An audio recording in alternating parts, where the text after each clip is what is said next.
Le 11 août, Jésus dit : Hier soir, ton cousin s'étonnait et se désolait parce que tes souffrances ne cessent pas pendant que tu écris.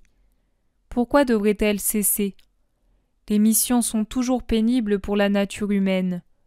La chair souffre dans le service de Dieu, mais plus elle souffre et plus le travail de l'esprit devient fructueux.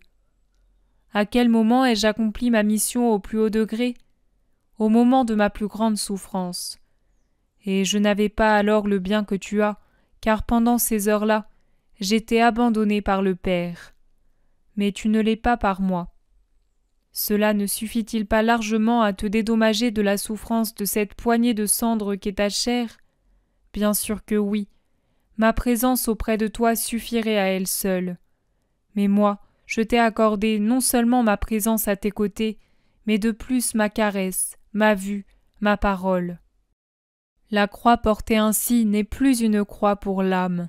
Elle le reste pour la chair et le sang. Mais tu me les as donnés en offrande totale, et il convient qu'ils soient consumés, car dans le sacrifice s'annule leur faute, dont tu en es convaincu, je n'ai pas à parler pour te les rappeler. Tu me les as donnés pour toi et beaucoup de choses. Donc, qu'ils portent la croix de la souffrance totale, car il est juste qu'il en soit ainsi. Sais-tu ce que tu fais en écrivant ?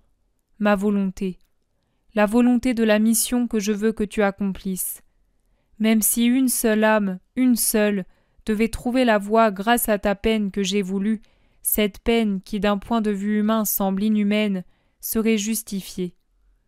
En luttant contre l'angoisse de l'agonie, j'ai accompli jusqu'à la dernière heure ma mission de maître et de rédempteur. Souviens-toi de Caïphe, de Pilate, des femmes de Jérusalem, de Disma. Jusqu'au bout, j'ai consolé, instruit, sauvé. Et il n'y a que moi qui sache quelle était ma souffrance. Comparée à la mienne, ta souffrance n'est rien. Aucun disciple n'est plus que son maître en quoi que ce soit, et si ton maître a tant souffert pour racheter les êtres humains, toi qui t'es placé dans le sillage du maître, veux-tu souffrir moins que lui ? Du reste, je sais jusqu'où je peux t'accabler. Et si je t'accable lourdement, c'est signe que je te donne la capacité de supporter la charge supplémentaire et que le besoin de souffrance est infini pour l'heure terrible que vous vivez. La souffrance des holocaustes est celle qui empêche non la ruine matérielle, mais la ruine spirituelle qui, comme un nuage chargé de brouillard, est sur le point d'aveugler les esprits et de les mener à ruiner, matériellement et plus encore, ce qui reste encore sauf.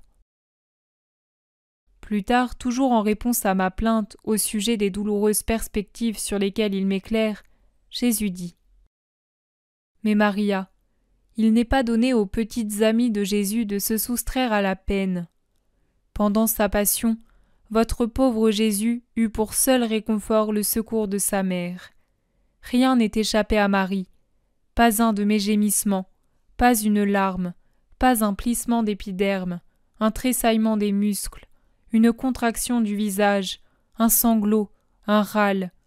C'était autant de coups de lance pour son cœur de mère, mais elle ne s'y est pas soustraite parce qu'elle savait que sa présence était la seule consolation pour son Jésus. La petite Maria ne doit pas être dissemblable de la grande Marie. Encore maintenant je souffre beaucoup devant l'obstination humaine. Je le répète, je viendrai mourir de nouveau pour vous sauver, ô humains qui tombez dans le gouffre de 1000 fautes. Je souffre tant, je ne peux taire ma douleur, et en parler veut dire amener celui qui m'écoute à la vision d'un avenir bien triste. Mais c'est si doux de pleurer ensemble.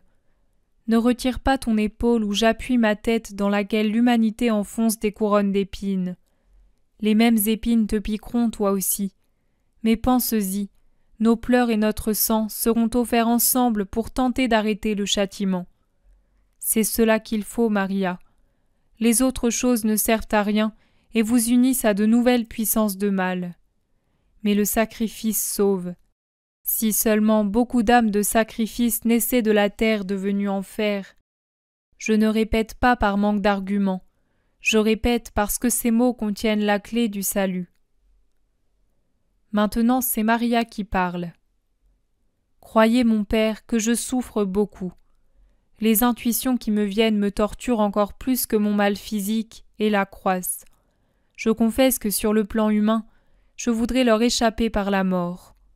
Mais comme vous voyez, cela aussi fait partie de ce champ de douleur que Dieu a semé pour moi, et je dois les cueillir et les manger comme le pain de ma vie. Alors, en avant.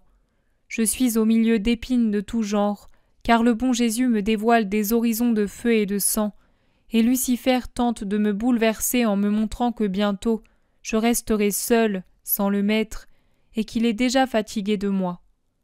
Je le laisse dire, mais il est certain que j'en souffre. Heureusement que l'invisible présence reste vive, et cela me donne tout dans mon néant.